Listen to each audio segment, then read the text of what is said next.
Ladies and gentleman, कहते हैं अगर किसी चीज को दिल से चाहो तो पूरी कायनात उसे तुमसे मिलाने की कोशिश में लग जाती है। आप सबने मुझे मेरी चाहत से मिला दिया।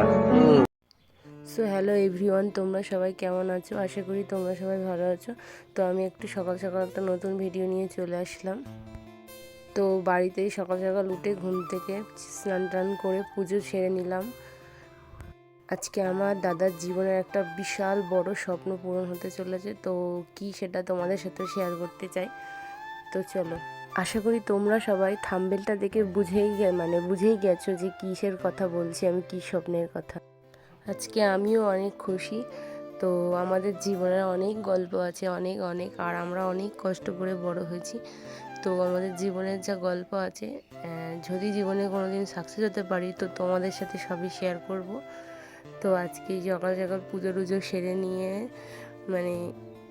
কি করতে যাচ্ছি সেটা তোমরা থাম্বনেলে বুঝতেই পেরে গিয়েছো। এই যে আমার ছোট্ট ভাইজি, এও রেডি হয়ে গেছে, এও খুব মজা করছে।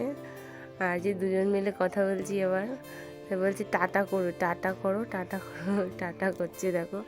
এই যে দাদাও খুব এক্সাইটেড। যাই হোক, দাদার জীবনে একটা বড় স্বপ্ন পূরণ হতে চলেছে। বৌদিও রেডি হয়ে গিয়েছে। এই যে আমাদের গাড়ি চলে এসছে, আমরাও এবার রওনা দেব। তো এই যে গাড়ির মধ্যে বসে আমরা তিনজনা মিলে খুব মজা করছি, আমার দাদার জন্য ওয়েট করছি। তো এই যে দাদা চলে এসছে, এবার গাড়িও ছেড়ে দিল। আর আমার বৌদি ভীষণ খুশি, দেখো সবসময় হাসি, মুখটা পুরো হাসি, অনেক হাসছে ও, খুবই খুশি মনে। দেখো, হাসি হওয়াটা তো স্বাভাবিক, তাই না? জীবনে এত বড় একটা স্বপ্ন আমাদের পূরণ হচ্ছে, তো হাসবে তো অবশ্যই। যে দুজন মিলে আমরা কথা বলতে বলতে যাচ্ছিলাম, বলছিলাম যে লং ভিডিওটা যদি আমরা করে রাখি তো এটা আমাদের স্মৃতি হিসেবে থেকে যাবে। তো বলছিল যে হ্যাঁ, জানো তো আমার এই বৌদি আমার পুরো ফ্রেন্ডের মতো, একদম দুজনের ফ্রেন্ডের মতো বাড়িতে থাকি। এই যে সেই স্বপ্নের জায়গায় চলে এসেছি। তোমরা থাম্বনেল থেকে সবই বুঝে গিয়েছো। তো এই সেই জায়গা, আর ওই যে জুম করে দেখাচ্ছে সেই দেখো আমার দাদা আসছে হেঁটে হেঁটে। আমার দাদা তো খুবই খুশি, খুবই বলে বোঝানো যাবে না, খুশি হওয়াটাই তো স্বাভাবিক, তাই না? তো ওই যে আমার ভাইজিকে যার কোলে দেখছি এটা হচ্ছে আমার দিদি, আর আমার দিদির ছেলে ওই যে আমার পাশে বসে রয়েছে। তো আমার দিদিও এসেছিলো, আমার দিদিও খুব খুশি যে ভাইয়ের এত বড় একটা স্বপ্ন পূরণ হতে চলেছে।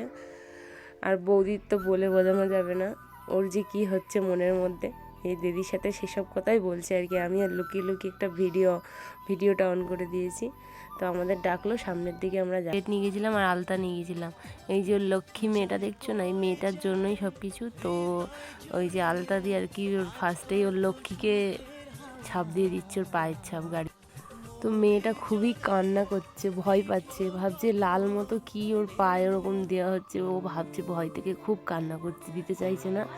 সবাই মিলে পাটা ধরে বসিয়ে দিল, যে আমার দিদিও পাটা ধরে চেপে বসিয়ে দিয়েছে। তো ওর গাড়িতে ফার্স্ট ওর মেয়ের পা দিয়েই আর কি, পায়ের ছাপ দিয়েই করলো, উদ্বোধন করলো। তারপর শোরুম থেকে গাড়িটা বেরিয়ে গেল। তারপরে চলে গেলাম আমন্ত্রণ ধাবাতে, যেখানে ভালো ভালো সব কিছু খাবারের আইটেম পাওয়া যায়। তো আমরা করে দিলাম বিরিয়ানি অর্ডার। আর এই যে আমরা খাওয়া স্টার্ট করবো, যে আমার দাদাও বসেছে খাবে বলে, হাসছে, ভিডিও করছি। তাই আমার বৌদি ছিল, কিন্তু শেষ পর্যন্ত ওর আর খাওয়া হলো না। তো এই থালিটা ওর জন্য অর্ডার করা হলো।